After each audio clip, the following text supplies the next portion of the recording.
you have it, all you transistor radio bugs. How'd that one grab you? That...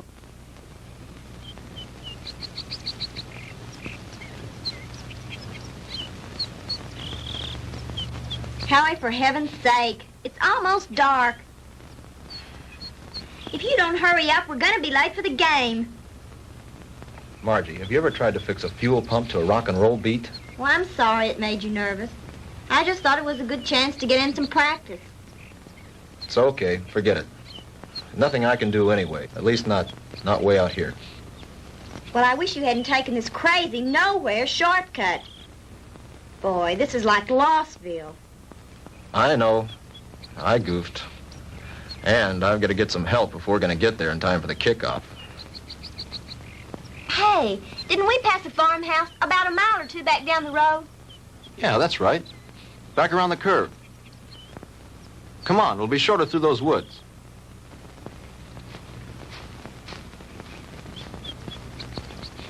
Oh, Howie, look. I don't think we ought to go on that property. Look, you want to get to the game, don't you? Of course I do. Then come on.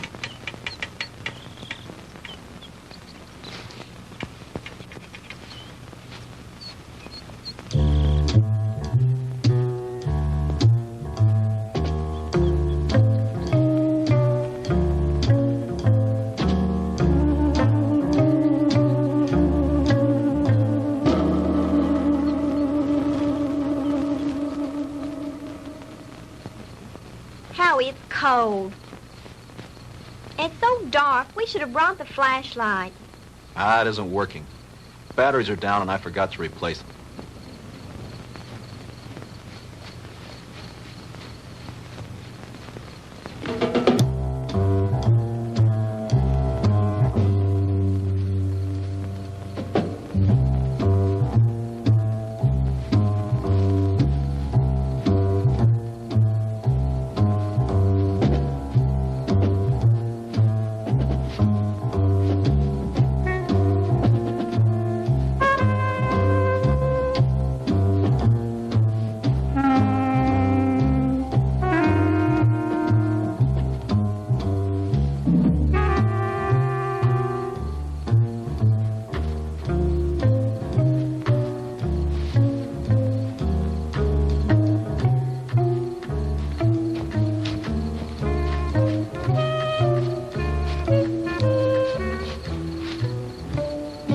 We've been walking for hours.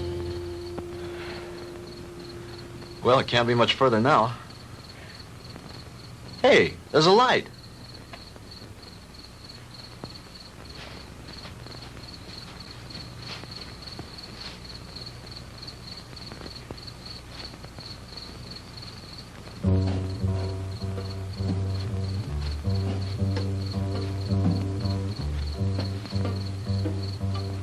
Huh.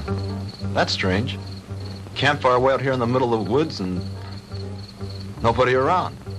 Kind of creepy, isn't it? Yeah. Hold it right there, both of them. Hey, Dad, what are you made up for? I mean, what's the bit? Hey, now, don't point that thing at us. It could go off. Come on now, who are you guys? What kind of a joke is this? I mean, out here in the middle of... Joke, boy? You think this is a joke? Howie, I'm frightened. Look at him. It's got to be some kind of a gag. This can't be for real. Howie, what's it all about? I don't know. Honey, do as I tell you. You edge around behind me. Tell me between them and you. Then run like the devil. Howie, not alone. Do as I say. What are you two young'uns doing out here? Quick, don't let them get away!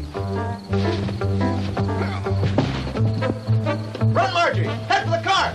Stop, boy! I'll shoot!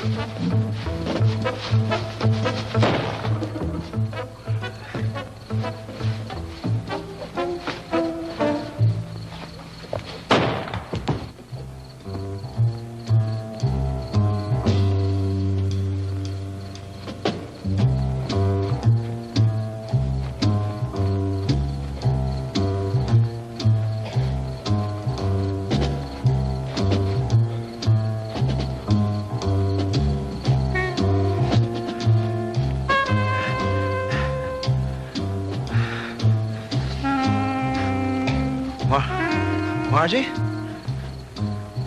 Margie?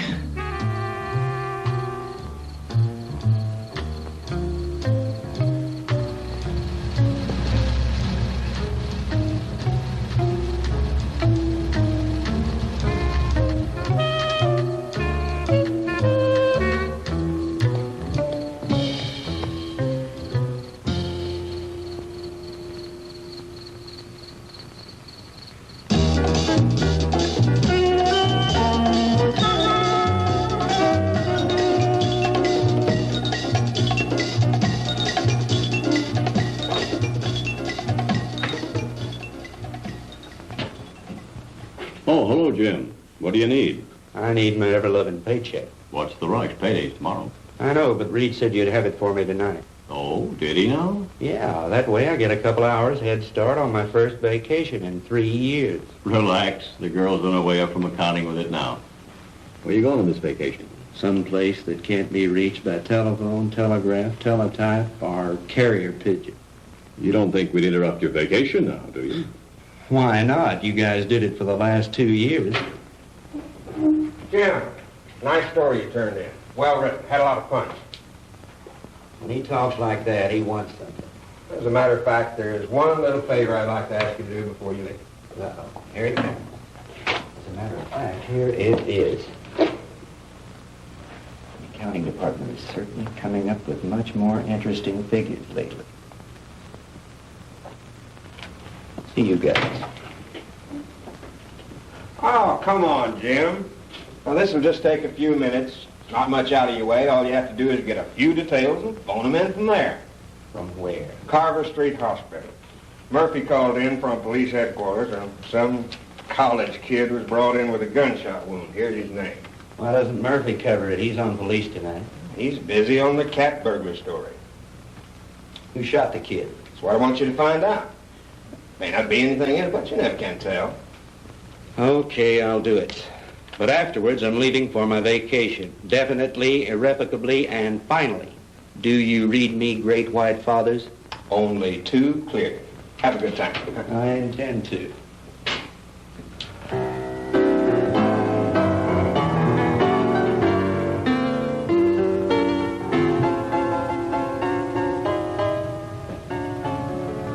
Hello, blonde girl. Why, James Crandall, what brings you here? Now, don't tell me. Let me guess. They sent you down for an egoectomy. A what? An egoectomy. They're going to cut out that big, fat ego of... Oh, that's funny. Funny. I want some information. Like what? Like, you got a boy here. Howard Ellison, college kid, in some kind of shooting scrape. That's the kid they brought in this evening. But I don't think he's having visitors. Well, could I speak to his M.D.? Mm-hmm. That would be Dr. Wilson Blake. Ah, yes. Blake of the Rusty Scalpel. Oh, you know him? I should. He broke into me once and stole an appendix. Oh, funny. That's funny. He's in his office. I know where he is. Dig you later, Angel Fool. Yes, that's all right with me, Dr. Thornton. 10:30 will be fine. Yes, I think the whole administrative staff should be there. Fine. See you in the morning, Doctor. Goodbye. Come in. Jim Crandall. Hello, Will. How are you? Hey, number one, how about yourself? No complaints? Can you spare a few minutes? Sure I can. Are you on duty? No, not really. I'm officially on vacation.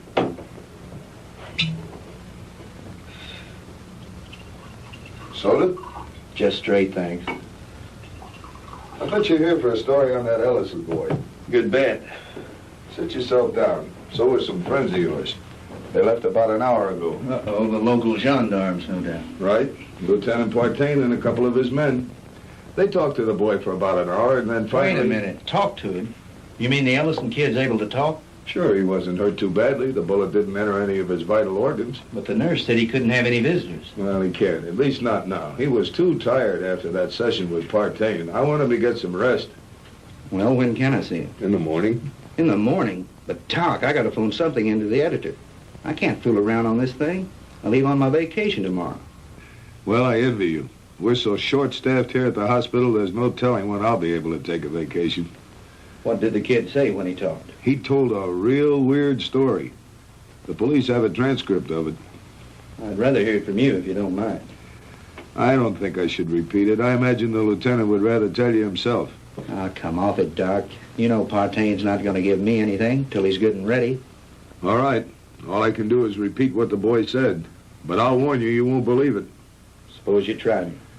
Well, this Ellison kid is a student at the university, a cheerleader, an honor student, an all-around popular kid. Early this afternoon, he and this co-ed... Co-ed? You mean there was a girl with him? Yes, one of the majorettes from the band, a girl named Margaret DeMar. DeMar? Couldn't be related to Sandy DeMar, the nightclub thrush. As a matter of fact, yes, her sister. Well, that adds a dash of color. What about the girl? I'm getting to that. Now, do you want to hear this story or not? Okay, go ahead. Well, early this afternoon, they left the university on their way downstate to that night game against Southern Tech. They had permission to drive down instead of going on the bus with the other students. They were running short of time, so they took a shortcut on one of those farm roads.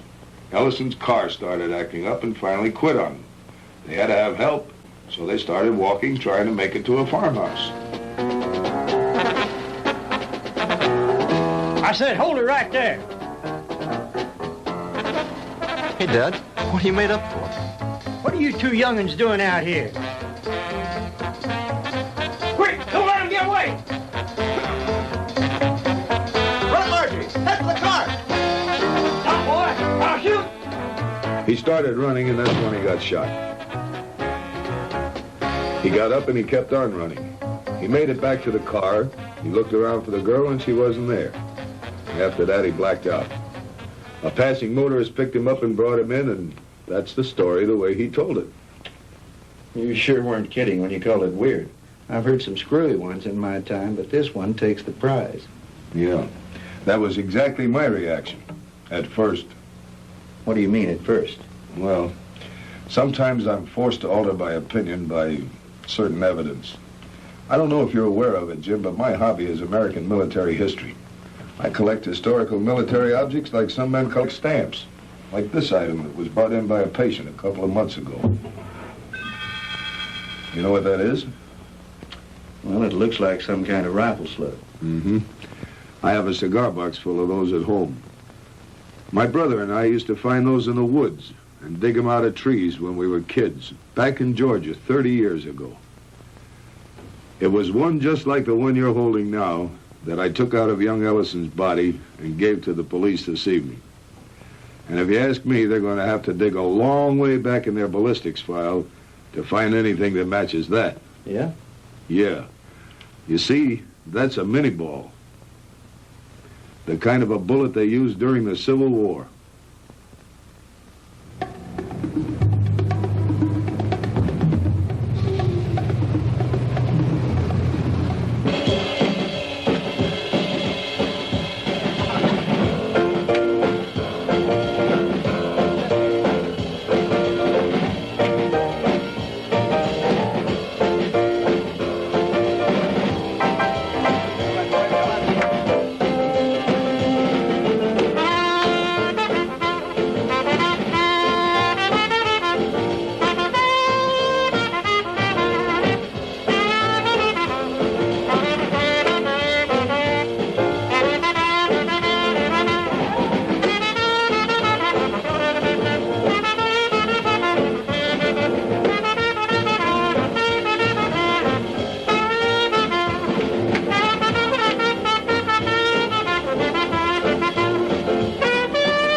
Now, ladies and gentlemen, it is my privilege to present our heavenly little headliner and collector of 2 gold records, the girl with the orchid voice, Miss Sandra DeMar.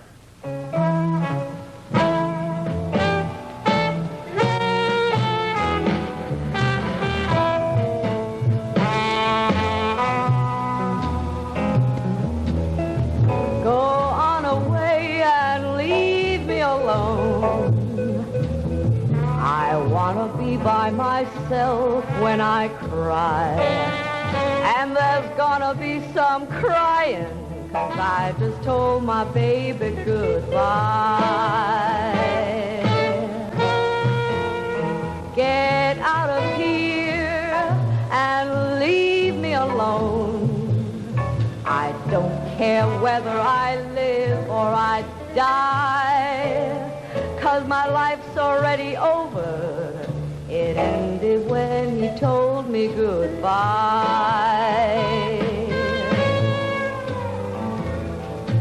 Why is it everything happens to me and my dreams all explode in my face? He was my own for a while, but he's gone, and I know no one can ever take his place. So go away and leave me alone. I've got a right to my own private pride.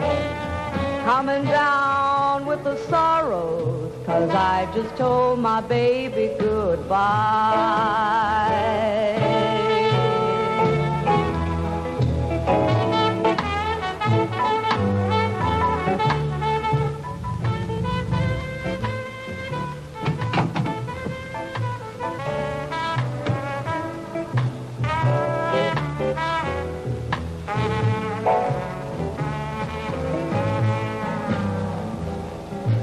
Why is it everything happens to me and my dreams all explode in my face?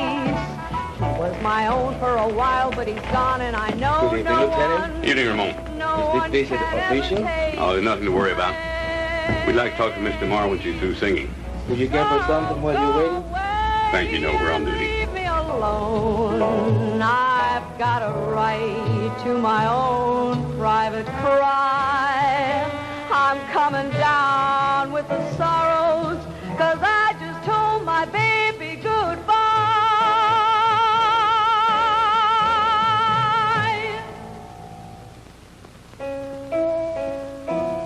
'Cause I just told my baby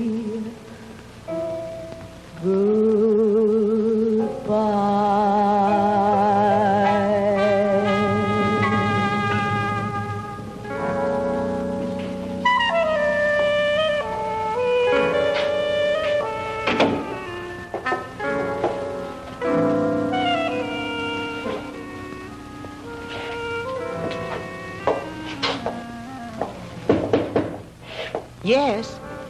Sandy, are you decent? Yes. 2 gentlemen from the police department want to talk to you. Police? Yes, Miss DeMar.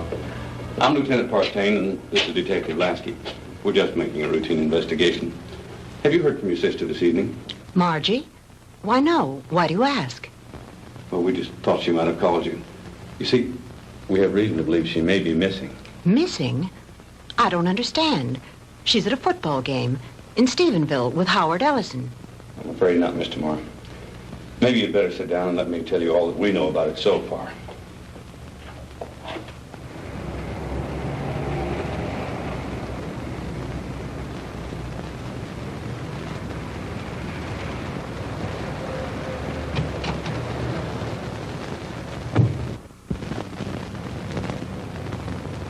Well, Lieutenant Partain, is it a raid or a payoff? Lasky, we got the Walter Winchell the Boondocks again.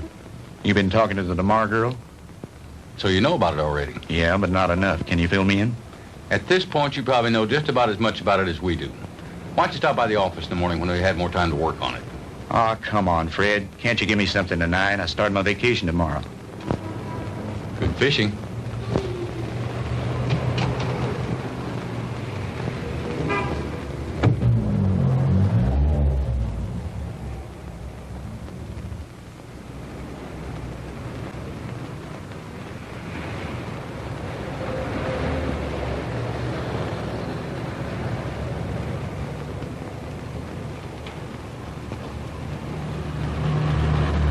Miss DeMar? Yes?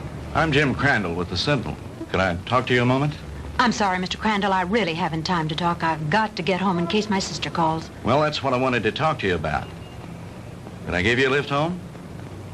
Thanks, but I'll take a cab. Well, they're kind of slow this time of night. Well, all right, if you're sure it's not out of your way. Of course not. It's part of my job.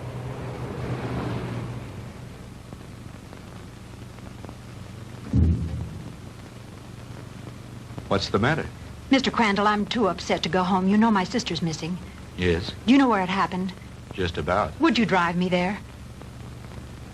It's nearly 1 o'clock in the morning. Besides, what if she calls you?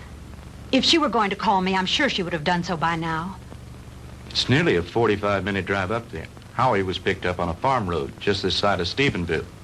If it's too much trouble, you can drop me at my apartment and I'll take my car. You're pretty determined to go, aren't If you? my sister's in trouble, I've got to be near her.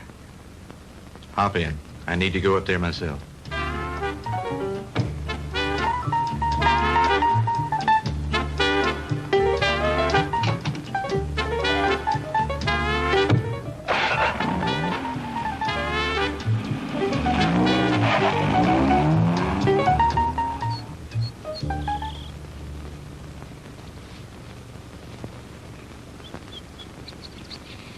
Lieutenant, we checked that house from top to bottom. Nothing there. Okay, Lasky. As soon as the boys are through, have them go in and get some rest. We've done everything we can do here.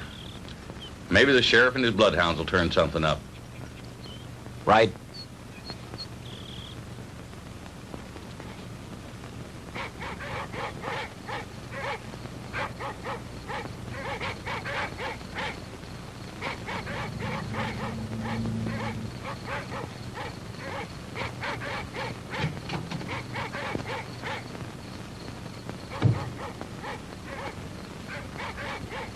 Lieutenant Partain around. He's up in the woods someplace. Evening, ma'am. Has there been any news of my sister? You're Sandra DeMar? Here comes Partain now.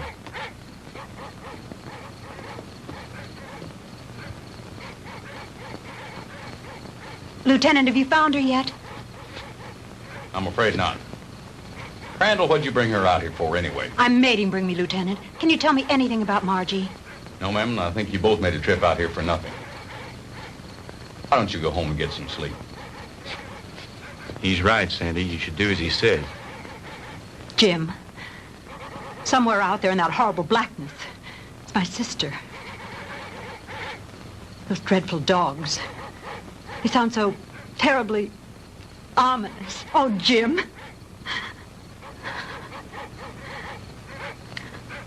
Come on. We'd better get back.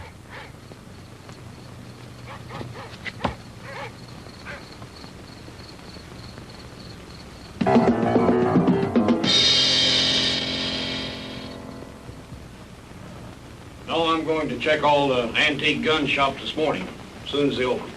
How about the kid's parents? You come and contact them? Lieutenant, Ellisons live in Denver. I tried all night to call them, but they weren't home. How about a cup of coffee, Jim? Yeah, black. What about the kids at the university? Ellison's fraternity brothers. I talked to everyone in the dorm. They like him. What do his professors say about him? Bright, popular boy, good scholastic records, level-headed, down to earth. Not the kind to make up wild stories. Well, that cracks another one of our little theories wide open. You just getting here? Some of the other fellows came in a couple of hours ago. Yeah, I was out with the sheriff and his bunch. And have we got a Lulu? Yeah, what is it? The girl's sweater. We found it out in the woods not far from a smoldering campfire. Go on. Well, we gave the scent to the dogs, and they took off like Moody's goose. Well, we followed them for about a mile or two, till they got through the woods and into a small open space. Well, the dogs got about halfway through the open space, and then they stopped. Well, you've never seen so much confusion of tangled dogs in your life. They didn't know which way to go. The scent had stopped right in the middle of nowhere.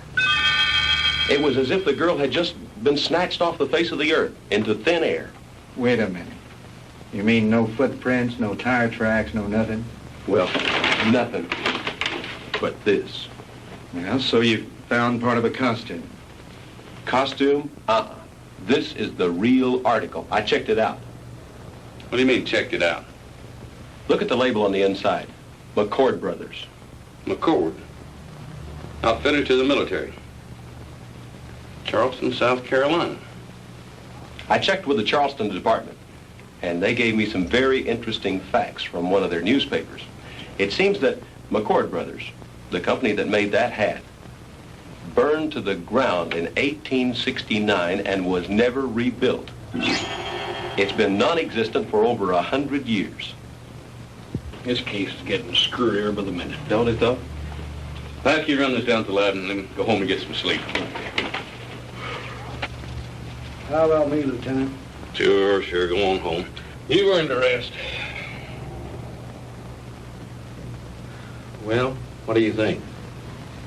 How was Mr. Marr when you left her? Shook up, naturally. She's spending the night with a girlfriend.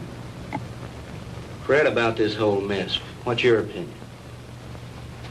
I'm not paid to have opinions. I'm paid to put jigsaw puzzles together.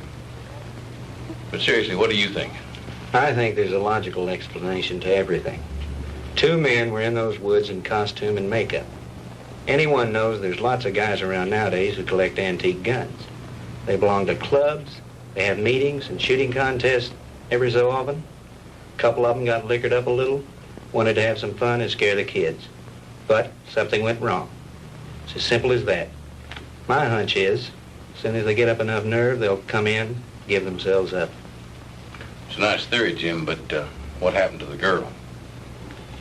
Well, your guess is as good as mine. Jim, you know, this whole thing is, well, it's spooky. Reminds me of something that happened in Germany in 1945 towards the end of the war. Yeah? What was that? Our outfit liberated a small concentration camp near the Alsatian border. When we took it, we expected to find the usual half-starved, ragged inmates. And you can imagine our surprise when we were greeted by about 50 young people, all a picture of perfect health. That sounds a little hard to believe after all I've read of Dachau and Auschwitz. Well, that's what made it hard to figure. Here were these kids, none over 21 and some as young as 5, living in apparent luxury. Good food, complete recreational facilities, no forced labor. Reminded me of a bunch of calves being fattened up for the kill. You mean there were no old people in the camp? There were a few, but not alive. We found their bodies in the rooms next to the ovens. Apparently, we'd taken the camp so fast they hadn't had time to dispose of the bodies. But before they left the night before, they blew up the largest building in the camp. It was some sort of a laboratory. And inside, amidst the rubble and blown into a million pieces, was the screwiest piece of machinery I've ever seen. Some sort of a crazy electronic apparatus. And half buried underneath it amidst the rubble, still strapped to a table, was an old man. Just barely alive. Our medics tried to save him, but they couldn't. Now here's the weird thing. This is the part we could never understand. In trying to identify him, we checked the camp records with the prison number tattooed on his arm. According to those records, that old man should have been an 18-year-old boy. What about the other bodies? Same thing. Their numbers indicated they all should have been kids. What type of experiments were they conducting there? We never found out. Even the young inmates weren't aware of why they were there. They never found the commandant of that camp to bring him to trial with the rest of the Nazi brass. His name was Ernst von Hauser. Did you ever hear of him? Well, he was a German physicist, a contemporary of Einstein's. I don't follow you. You mean you think there might be some connection between all that and what happened here last night? I'm not saying that, no. But just suppose, for the sake of argument, the Ellison kid did see two men out of the past of 100 years ago. That would mean somebody around here is tampering with time. Somebody was also tampering with time in that concentration camp. Now, wait a minute. Let me get this straight. You think that the machine found in that concentration camp was some kind of time machine, and that there may be another one like it around here. Is that what you're saying? I'm not saying anything. I'm just supposing. After all, they never found von Hauser. Lieutenant? Yeah, Walt. Captain wants to see you in his office. Wants you to bring the file on the Maddox case. Be right there. How am I ever going to turn in a story like that? That's your problem.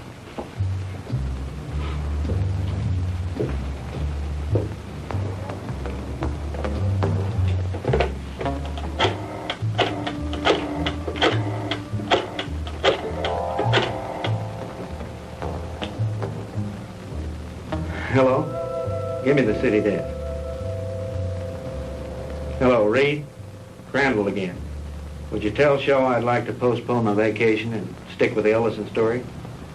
Yeah, that's right. You know that Pulitzer Prize you're always kidding me about?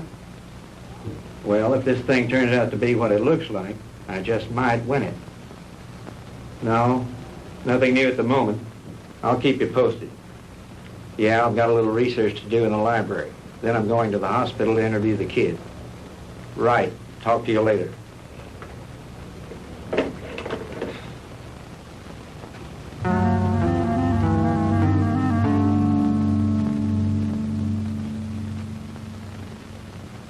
All right, Howie, you can go on with your story. That's about it, Mr. Crandall. I remember reaching the highway, and Margie wasn't there. And then I blacked out, and the next thing I knew, I was here at the hospital.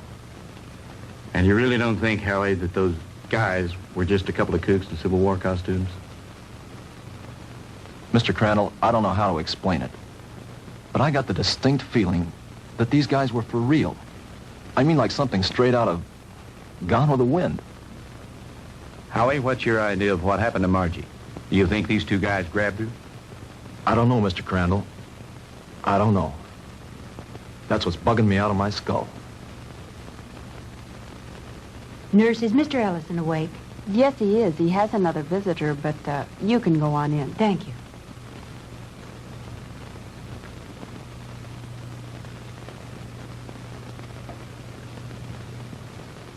Sandy. Hello, Howie. How are you? Hello, Jim. Good morning. Have you heard anything from Margie? Not yet. I brought you some flowers. Thank you, Sandy. I'm sorry about all this. I mean... It's all right, Howie. Now, don't you worry. Whatever happens, I know it wasn't your fault. Jim, have the police found out anything yet? No new developments. I'm going up there in a little while and have a look around myself. I want to see the place in the daylight. Would you mind if I went with you? Of course not. I'd enjoy your company. Howie, would you forgive us if we ran off right away? Sure. I understand. I'll drop back in later. Bring us the magazines. Yeah. True Confessions and Ladies' Home Journal. Gee, thanks, Mr. Crandall. Those are two I never miss. See you later, Howie.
Looks like the typical haunted house, doesn't it, Jim? Yeah. The meadow where they found the cap and where Margie's trail ended is supposed to be nearby. Do you think this old place has anything to do with her disappearance, Jim? I don't think so. They searched it and didn't find anything. Her sweater was found somewhere in those woods. I think I'll have a look around.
Get out of here.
I don't know, but we better get back to the car.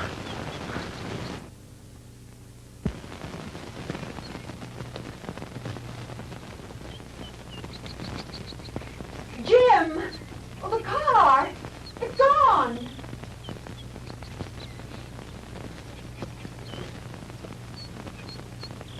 Jim, someone must have stolen it. I would have heard the motor start up. Besides, I had the key in my pocket. Well, this must be the wrong place. This isn't where we left it. This is where we left it, all right. But it looks different here. There are more trees than there were before. And that fence, that wasn't here when we came down the road. And the barbed wire fence is gone. Jim, we're lost. I don't think so. At least, not the way you mean. Jim, I'm frightened. It's all right. Let me think a minute. This road was paved, and now it's dirt. And there isn't a telephone pole in sight. I know. Jim, what is it? What's happening? I don't understand it. Where's the car? Where are we now? Jim, I know you know what's happening to us, and you won't tell me. And why not? What's going on? Fantastic. Incredible. I never really believed it. Tell me what's happening. Sandy. What's going on? What dreadful thing Sandy. is happening? Tell me. It'll be all right. Everything's going to work out. But we have to keep our heads. I believe our best bet is to follow this road and see where it leads. Come on.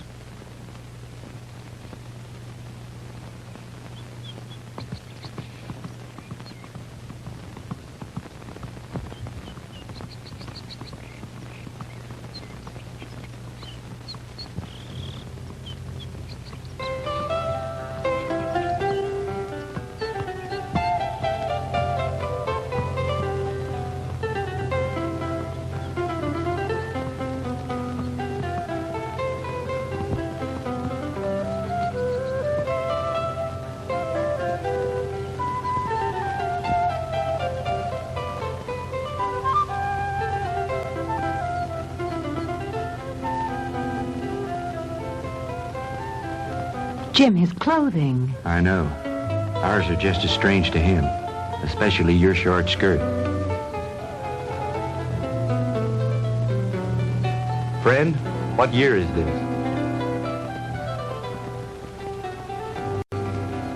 Where are we? Witchcraft! Witchcraft! Ha!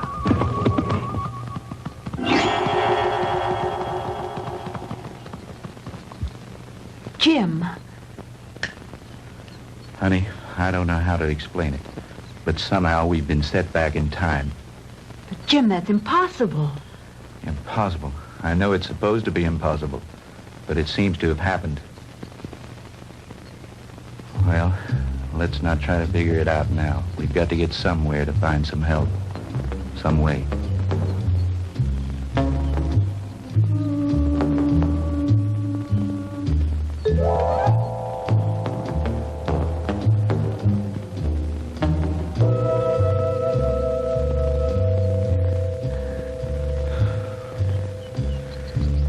Jim, I'm sorry, but I don't think I can go any farther.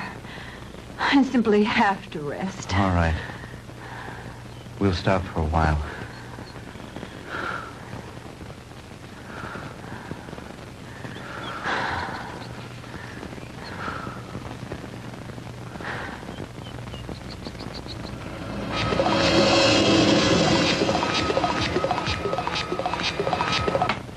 Welcome, my friends, to my little workshop. Do not be alarmed or cause unnecessary commotion. You are in no danger. At least, not for the moment. Won't you please step out?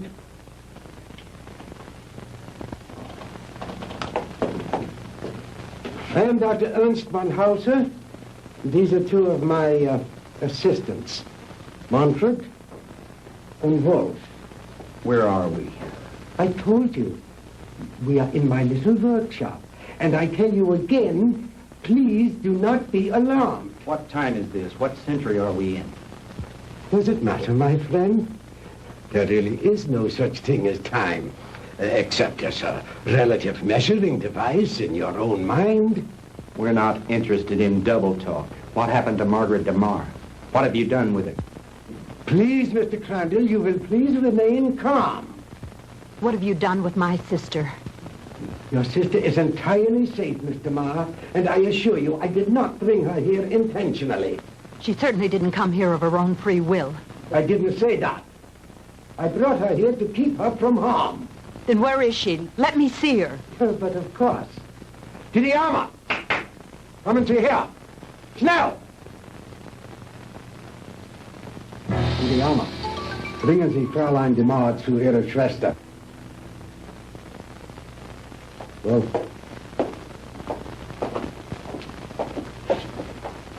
No need for alarm, Mr. Crandall. She'll be all right.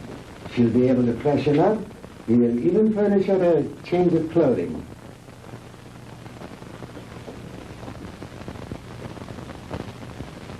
I notice you were intrigued by my servant girl, Didiana. And there you might be. Just a few thousand years ago, She was serving in the court of Tutankhamun, one of the great pharaohs of Egypt. And now she is serving me. Quite an experience, is it not? This is like a fantastic nightmare. I don't understand any of it. How did you get Margie here? I was conducting an experiment with a pair of gentlemen from the past. When the girl and her boyfriend wandered into the machine's field of materialization and encountered them. They shot the boy. They might have killed the girl had I not teleported her here very quickly. And the two red soldiers? I sent them back to Shiloh, Mr. Crandall. But it doesn't matter. They probably died there anyway. Fantastic. Utterly fantastic. Tell me, Doctor, why did you send Sandy and me back to 1789? I admit I took advantage of you to conduct a little experiment. Oh, yeah, it was a little dangerous, but you see, no harm has come to you. Super spectronic relativity? I believe that's what you once called it. Oh, then you are familiar with my work. To some degree, yes. I read up on you this morning in the library after talking with the police. Oh. And what did you learn about me? Quite a bit. I know of your early career and some of the brilliant discoveries you made in the field of physics, and that you were expelled from the International Congress of Physicists because of your theories. Ah, that was a humiliation which will soon be avenged, Mr. Crandall. But go on. What else did you learn of me? Well, I know that you were a friend and sponsor of Adolf Hitler, that you helped elevate him to power in the 30s, and became the organizer and administrator of his Department of Scientific Warfare. That's another thing that puzzles me, Herr Doctor. Why a man of your brilliance should identify himself with a fanatical madman like Hitler. How dare you refer to Adolf Hitler as a madman? He was a great genius, ahead of his time. The world in its ignorance was not ready to accept him. The world did not accept him because he was a lunatic, bent on enslaving it. You call a man who is responsible for the mass murder of millions a great man, a genius? Anyone with enough intelligence to examine history knows there are times when lives must be sacrificed for the benefit of future generations. And he was willing to do this in order to lead his people into darkness, into oblivion. That's where he was leading them. And like all other power-crazed dictators before him, he failed. Thank God there were people in the world with enough courage to resist and to conquer him. What do you know in your stupid, petty little mind?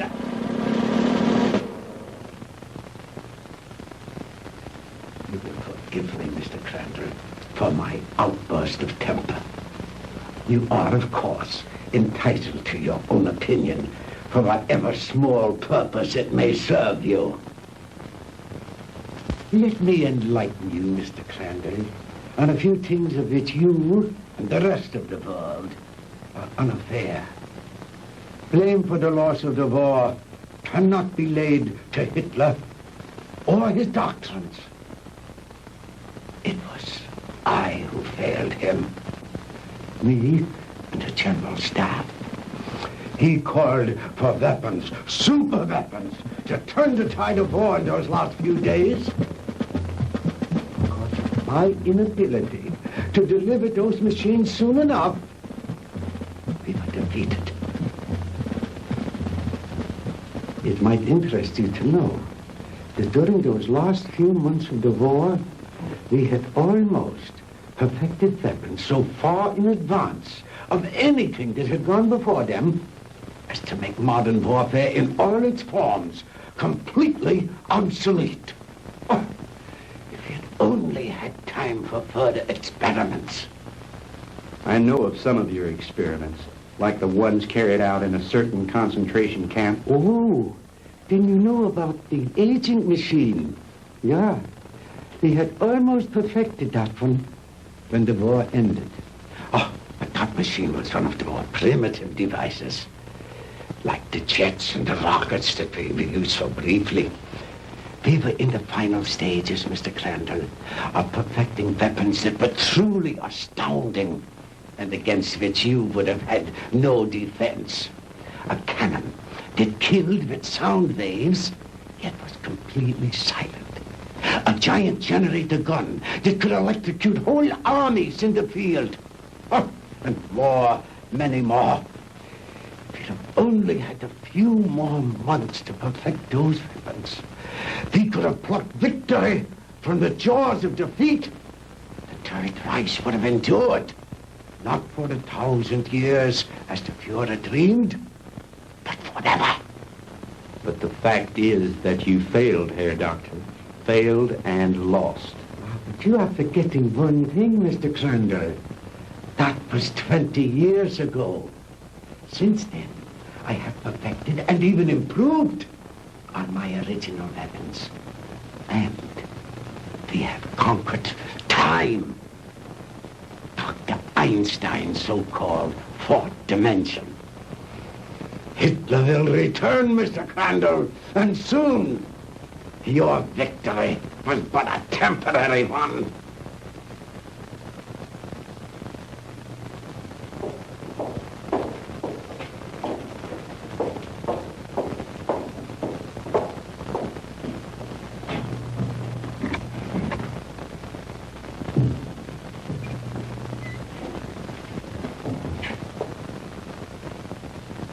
Margie, baby. Sandy. Honey, are you all right? Did they hurt you? Oh, Sandy, I didn't think I'd ever see you again. Oh, I'm all right.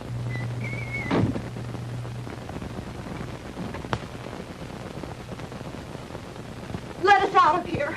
Open this door. Let us out. Please, don't let them keep us here.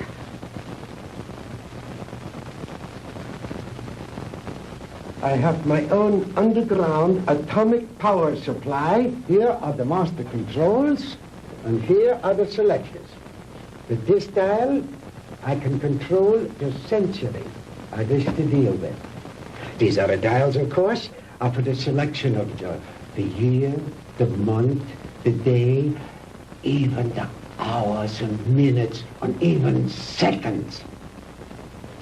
These are the acceleration switches with which I can control the velocity or speed of the passage of certain relative segments of time, just as you would increase or decrease the speed of an automobile.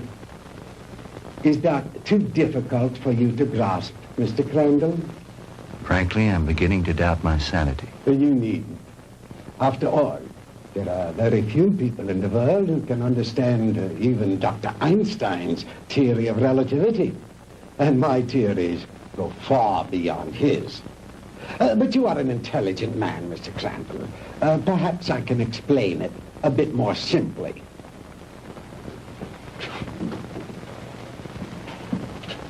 We will let this line represent the world.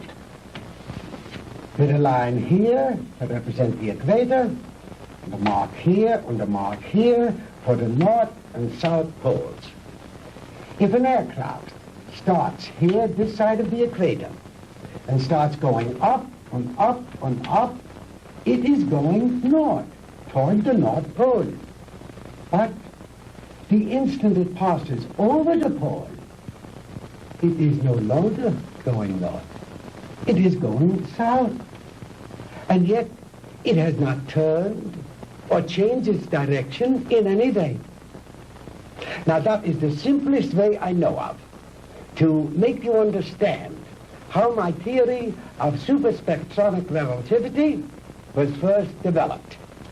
It has long been established that time and space do not exist except in relation to each other.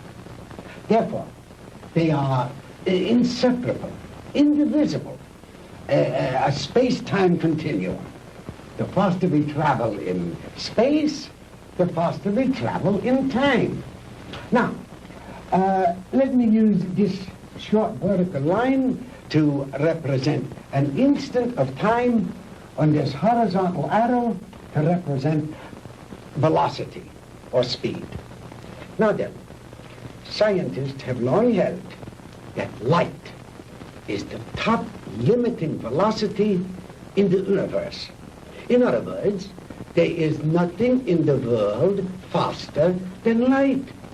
And yet it is known that beta particles ejected from the nuclei of radioactive substances can attain velocities up to 99% that of light. Now, I have always based my theories on the premise that there is no limit to space. The universe is limitless. Well, if there is no limit to space, then there is no limit to time, and no limit to velocity. Therefore, I thought there must be something in the universe that was faster than light. Oh, the years of frustration and failure before I finally had to submit to the one irrevocable fact: there is nothing in the universe faster than light. But I discovered a new ray in the spectrum with a wavelength infinitely shorter even than that of the cosmic ray. This ray I called the minus ray. I'm afraid you lost me, Doctor. Well, in other words, while I discovered that the velocity of light is indeed the top velocity in the universe, that velocity need not remain constant. I discovered that through minus rays, velocity could actually be accelerated. Let me illustrate in this way. This line represents an instant in time. An instant, that is, in relation to our immediate vicinity in space. Now, if you enter a dark room or flip a switch, that room is instantly flooded with light. That is because that light, traveling at its great velocity, takes hardly any time at all to cover that small area of a room. It is immediate, instantaneous. Now, if that light had traveled any faster, it would have come on before you flipped the switch. Are you beginning to understand? I think so. Fine. Now then, just as I illustrated a moment ago, with the airplane flying up over the world, heading north until it passed over the North Pole, then its direction became south. The same thing is true in a sense of time. If the velocity of ordinary light, represented by this arrow, should be accelerated, then it will pass beyond the instant, represented by this vertical line, and no longer be moving in the direction of the future, but it will be moving in the direction of the past. It will no longer be going forward in time, but backward. The greater the velocity, or I should say, the greater the acceleration, the further back in time it will travel. In other words, if a guy left New York for Los Angeles and traveled fast enough, he'd get there before he started. You joke, Mr. Crandall, but crudely expressed, that is exactly what would happen. Why are you telling me all this? To impress upon you the superior scientific knowledge that we possess, my friend, and to illustrate why we would have won the war if we had only had a few more months. We were the slaves of time then. Time was our master. But I have changed all that. Now we are the masters and time is our servant. Ah, you Americans are an egotistical, arrogant lot. How proud and superior you felt as you strutted through the ruined streets of our cities. The proud conquerors claiming the spoils of war. It's only temporary, my Yankee friend. Soon Hitler will return. We'll rewrite history. And the Third Reich will endure. Not for 1,000 years or 100,000 years, but forever. Immortality. The age-old dream of man is ours. The rest of the world will fall at our feet, and we shall rule for all eternity. Oh, Holt. Did you make the young ladies comfortable? Jawohl, Herr Doctor. And Manfred, did you see that Mr. Marr had a change of clothes? Jawohl. Good.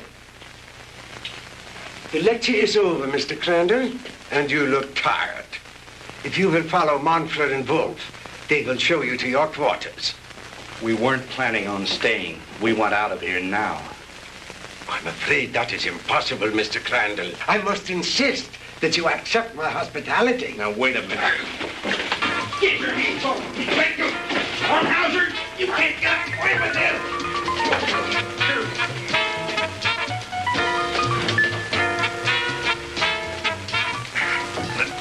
Jim! Jim! Sandy, are you all right? Oh, yes, we're all right, but why are they locking us up? What are they going to do with us? Nothing if I have anything to do with it. Oh! Oh, don't hurt him! Oh, don't hurt him! Oh.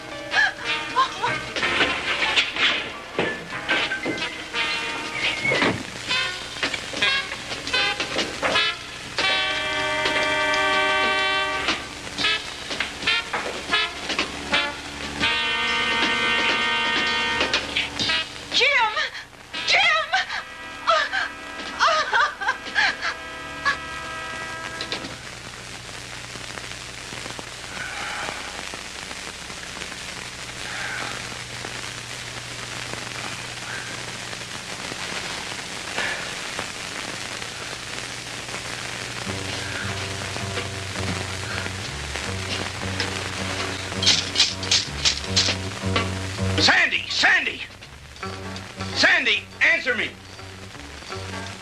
We're here, Jim. We're all right. How about you? Just a minor headache, honey. Is Margie still with you? Yes, she's asleep. Jim, I'm scared. What do you think von Hauser intends to do with us? I don't know. But I do know one thing. I've got to figure a way out of here. Sandy, honey, I'm sorry about everything. I shouldn't have brought you with me this morning. It wasn't your fault. I asked to come along. After all we've been through, you must be beat. Have you had any sleep? No, I was worried about you. Well, try to get some rest while I do some thinking. Okay. As soon as Margie wakes up, I will.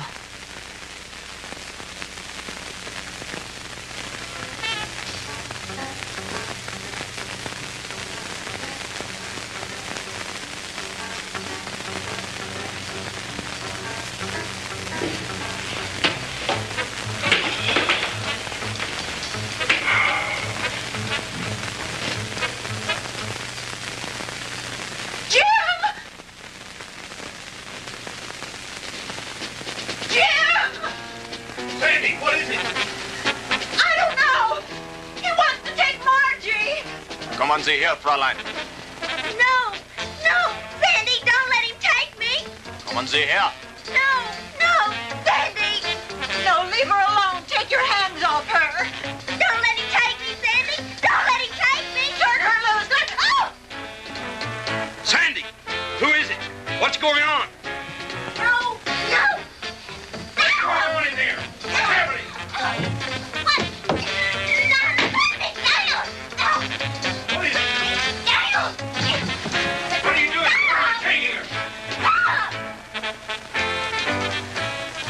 Margie! Margie!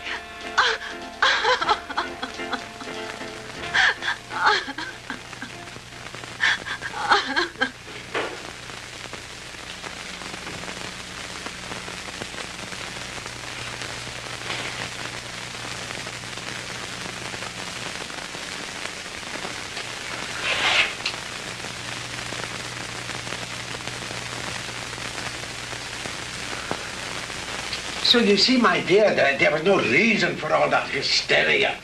You've really nothing to fear. While I have never before tried sending anyone into the future, there is no reason to believe that the experiment will not be successful. And if something should go wrong, it will happen so quickly, you'll never feel a thing.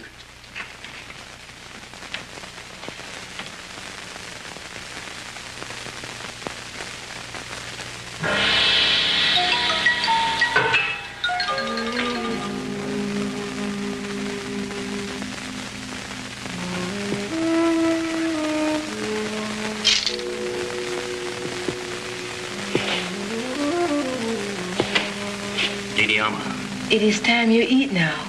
You speak English? Many others before you, they teach me talk. You mean there have been other prisoners here? Many. Are there any others here now? They all disappear. You eat now.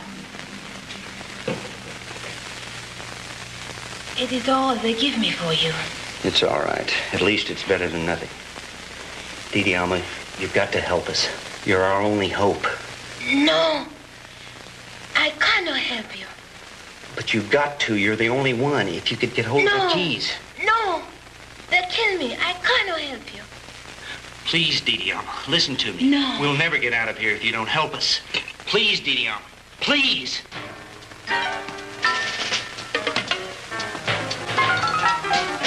I bring you food. You eat.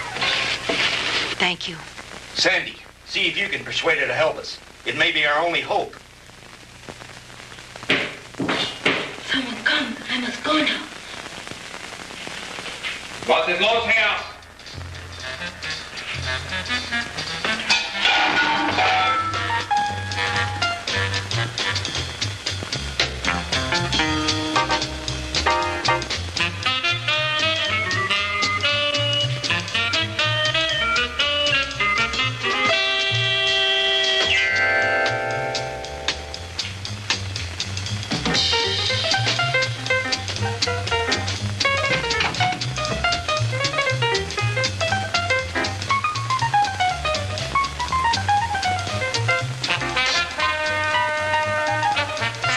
From me. Oh!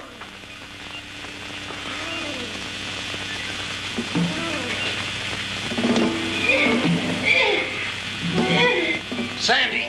Sandy!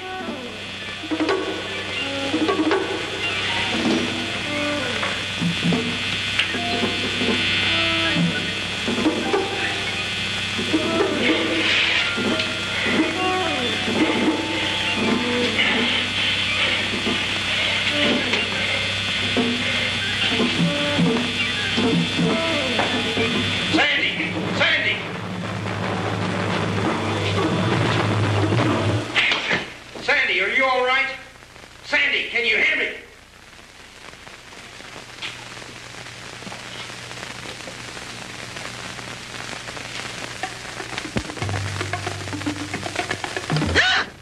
Sandy, honey, thank God you're safe. Quick, get his keys.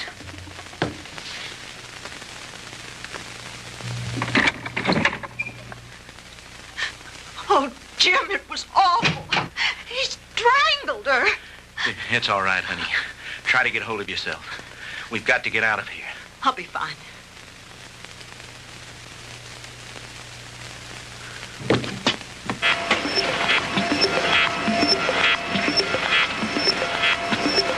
I told you, Mr. Maud, the struggle is useless.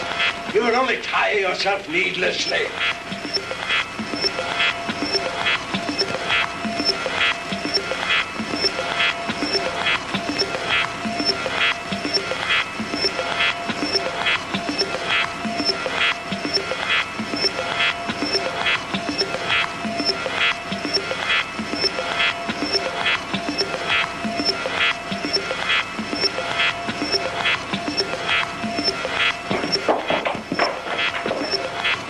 Machine on again.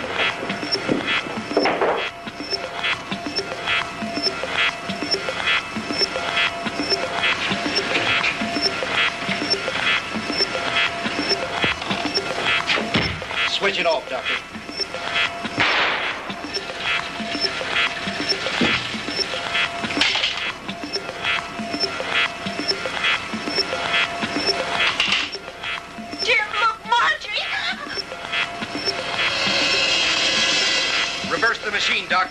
Bring her back. I cannot guarantee that, Mr. Crandall. I have never experimented with the future before. You insane, sadistic. If you don't bring that girl back, I'll empty this gun into that warped brain of yours.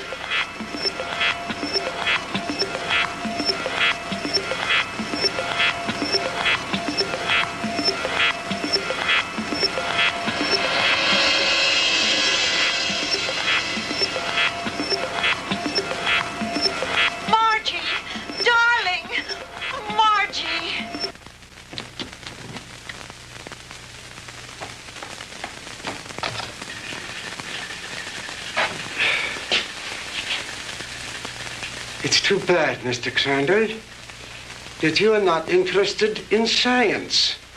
But you Americans are so impractical anyway.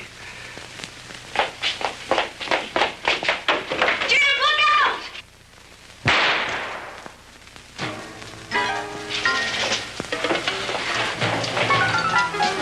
Just don't you try anything, Von Hauser. Don't try any.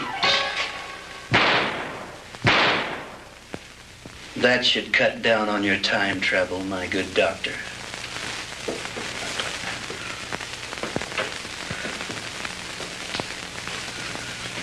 How about the attic?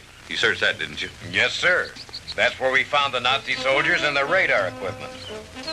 Then this house has some connection. Crandall's car was found not too far from here. Von Hauser's headquarters must be around here somewhere.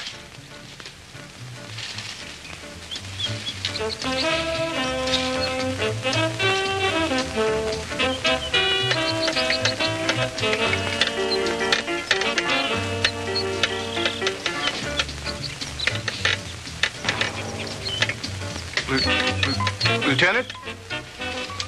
Yeah?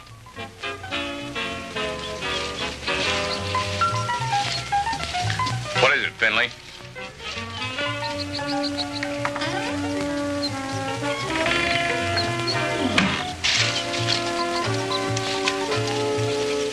Jim, and the DeMars.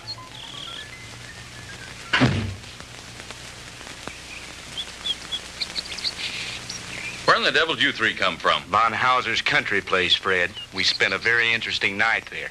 Where is Von Hauser? Down there in his laboratory. Listen. What's that sound? That's the machine. You'd better stop it before he gets away. Lasky, you come with me. Finley, you stay here with them. What machine? The time machine. The what machine?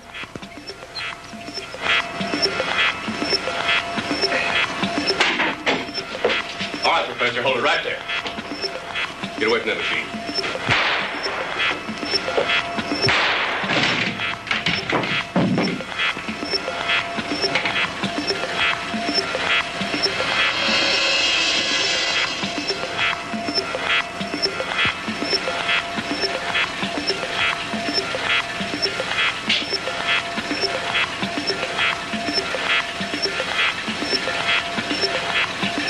If I hadn't seen it with my own eyes, Lieutenant, I wouldn't believe it. I know.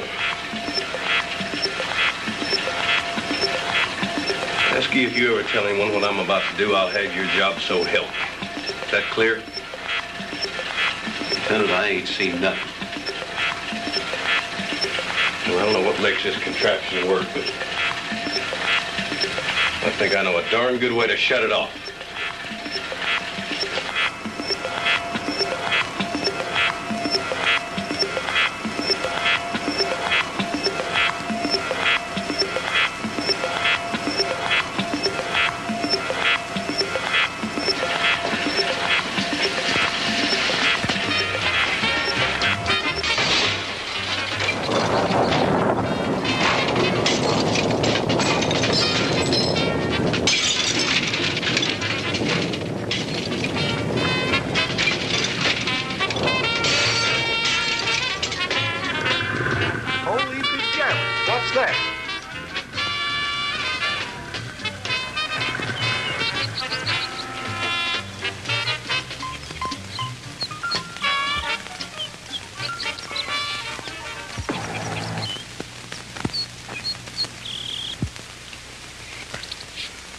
down there, Fred? Forget it. Finley, call Miller at headquarters. Have him send some of the boys out. Are you two all right? Everything's fine. Thank you, Lieutenant. Why don't you take the two ladies home? Come on, Lasky.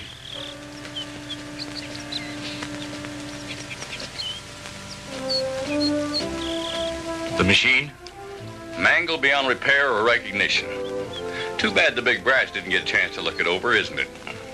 But why, Fred? You had no right. No right, huh? Listen, the way I figure is like this. Sooner or later, some other joker is going to invent a machine just like it. Maybe by then the world will be ready for it. God only knows we aren't now. Hydrogen bombs are enough for people to worry about. Yesterday should be left alone. Because today, the world has enough problems just trying to make sure we'll have it tomorrow.